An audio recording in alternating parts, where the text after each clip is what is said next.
Hello everybody, I'm Gwen Campbell-Mindes. Welcome to Gwen's Bookish Ramblings, and we're on book 3 of Elizabeth Peters' Amelia Peabody series, and in this installment, our delightful protagonist and her husband have brought their son with them to Egypt because their son, Walter, aka Ramses, is a child prodigy of that kind of terrifying epic proportion that you get with someone like Calvin from Calvin and Hobbes, that he is startlingly talkative in a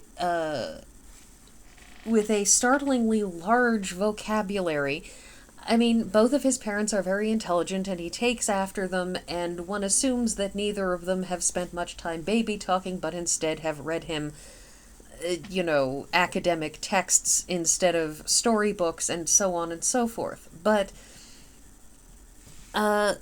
young Ramses he's a heck of a thing. He's a child who somewhat defies description, really. And so he plays a very, very large role in this book, and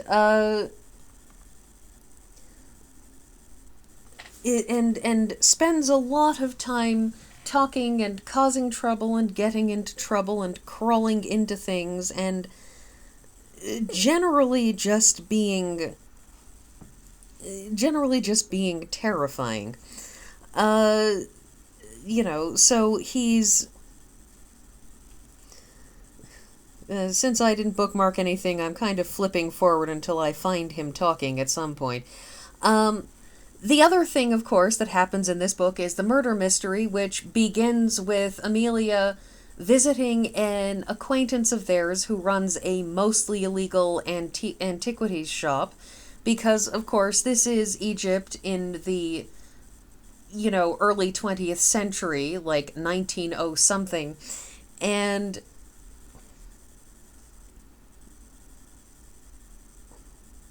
oh yes, Ramses. Let's get back to Ramses for a moment. I thought, Ramses glanced at me. Slowly and deliberately he repeated, I thought the train would be later than was the case. You must swear out a warrant against Will Baker, Uncle Walter. He is setting traps again. It was necessary for me to free the unfortunate captives this afternoon. Yes, Ramses is, he's 9 and talking like that, and it's a little weird, to be honest. Anyhow, so he's like that throughout the whole book, except when they're in Egypt, of course, he's talking about criminal investigations and pyramids and his cat, because he's trying to train a cat, because he doesn't understand cats, because cats. Bastet the cat, of course, remains a character, not as much as she was in earlier books, but still very much present. Anyhow, they also wind up leaving with, at the end of this book, with a lion cub, which, that's just how these books are. That you have Amelia, and she wants to, have people... She wants people to have amputations specifically so she can have the opportunity to treat them, and she wants to investigate Egypt, and she's willing to bring a lion cub home with her because, reasons. Anyways, that's just these books, and so they get progressively weirder as they go on, while remaining vaguely within the bounds of reality, and, of course, by bounds of reality, I mean there's nothing actually supernatural happening in any of these books, but they're weird. Anyhow, so they're in Egypt, and they find this papyrus scroll that has Coptic lettering on it that is quite possibly actually what we would now call Aramaic, because as I understand it, the Coptic Church actually has their religious texts in Aramaic. But anyways, it is a religious text that may or may not have said something heretical, that is never described in the books because neither Emerson nor Amelia ever actually feel any particular interest in that area of history. You know, they're Egyptologists. They do Egypt. They don't really care about the Coptic Church in that way. In fact, our dear Emerson, Professor Emerson, because he always goes by his last name throughout the entire book. Anyways, he is actually very anti-religious, actively, if I could assume so, actively atheist, and has a tendency to say inadvisable things to various religious people, pastors and priests and so on, because he thinks it's all bunk. And Amelia spends much of the book trying to basically sit on him and get him to not say these things, because it's not that she objects to it or is offended by it.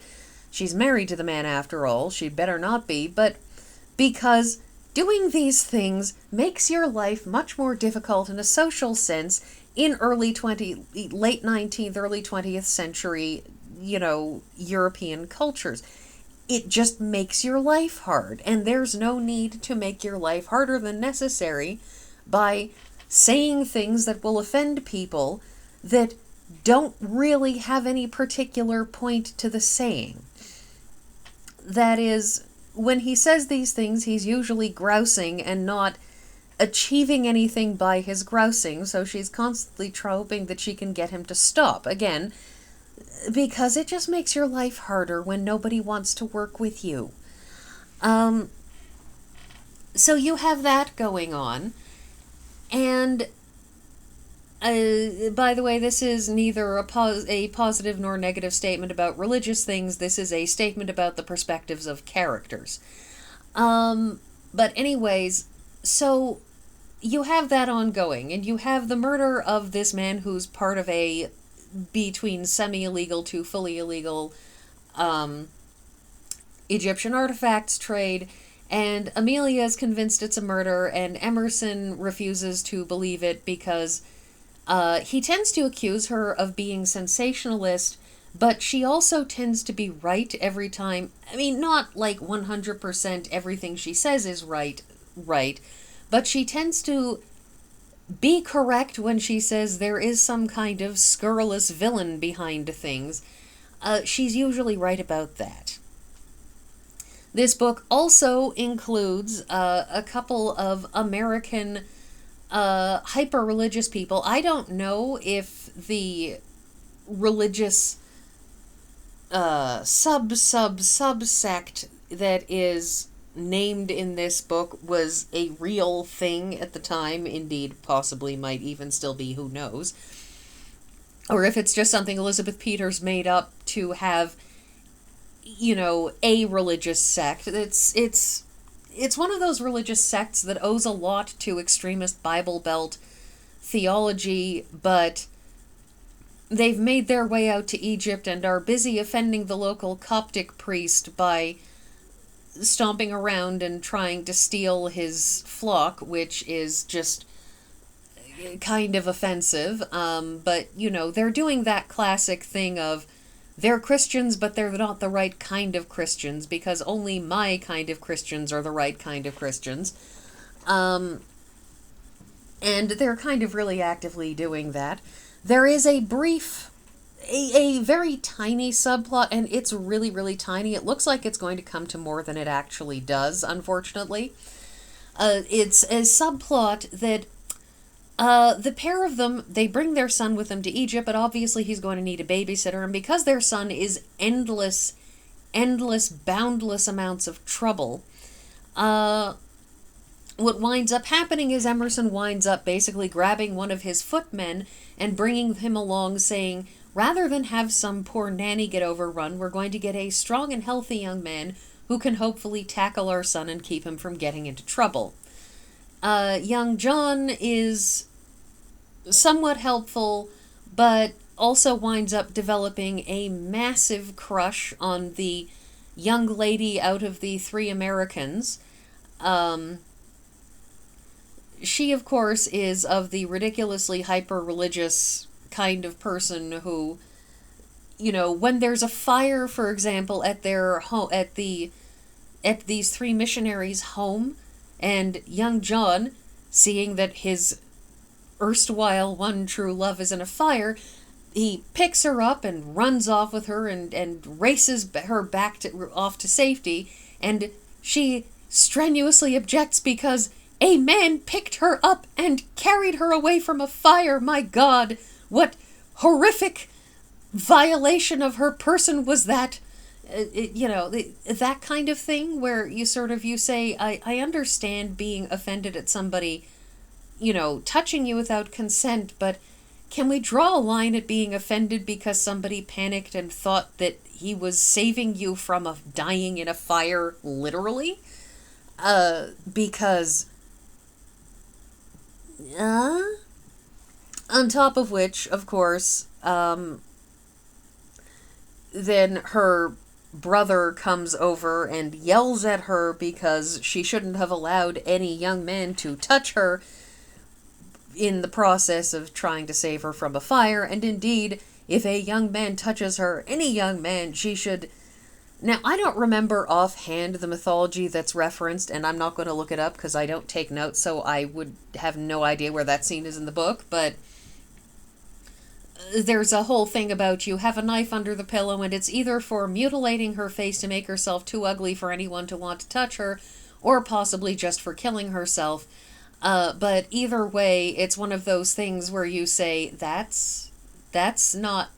Maybe that's not the thing to encourage people to do with a knife. Like, Amelia's thinking, yes, she should have a knife to stab people who attack her. And this young woman's brother is thinking, you should take the knife to your own face if a young man so much as touches your hand. It's like, really? Can we all just breathe a minute here? Anyways...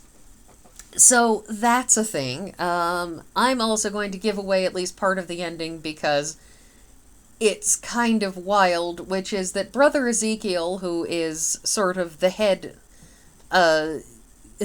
missionary and the one saying you should brutalize yourself with a knife if a man so much as touches your hand, he basically cracks up at some point during the course of this book and ends up thinking that he is some kind of chosen one or the Messiah returned or something, who knows, and basically starts, going around and complaining that people are possessed by demons, and it's, he just kind of goes right over the edge at the end of this book, which is, kind of a pity, because it would be nice to see him, get a comeuppance rather than just be sent out of the way by the fact that he's gone loony and so nobody's listening to him anymore. So it's one of the things about this book that, to sort of rewind for a moment to Emerson's endless scathing diatribes about religion, is this is a book that places heavy emphasis, plot-wise, on Emerson's inability to realize that his being combative, difficult, and insulting to everybody makes his professional life more difficult. He shows up in Egypt and chooses to ignore people and is planning to declare he's going to investigate a pyramid, and discovers that his having been recalcitrant and uncommunicative means that the people who are in control of distributing who gets the rights to, dig up which areas have already distributed all of the good stuff, and the fact that he has been incredibly abrasive towards them means they're just going to assign him something really, really awful, which they duly do. So, yeah, that's a theme too.